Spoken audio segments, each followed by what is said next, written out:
जय माता recording studio गड़िया बच्चिया। भैया रे भैया रे भैया रे भैया रे डीजे पर नाचे में नहीं लागे छे शरम भैया रे।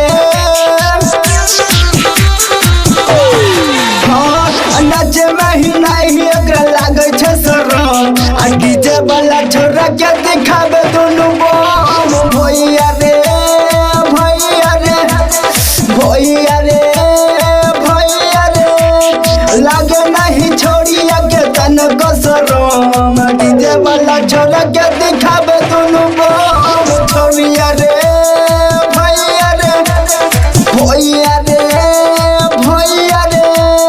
डीजे गुड्डू राज महेश पटेल प्रोडक्शन शर्मा जी। अजबे के जैसन है गजबे समान तोहियो न छोड़िया के डोले छै ईमान रे भैया। अजबे के नगरी में गजबे समान तोहियो न छोड़िया के डोले छै ईमान। एकर ऊपर वाला चीज में बसल चारो धाम आ डीजे वाला छोरा के दिखावे दुनु बम भैया रे भैया रे भैया रे भैया रे। डीजे गुड्डू राज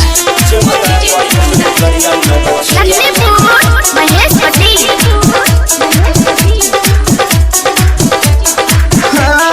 छोरा बस ज्यादा छोरी पिए छरे रे कहे छै कि ककर से छिए नहीं गो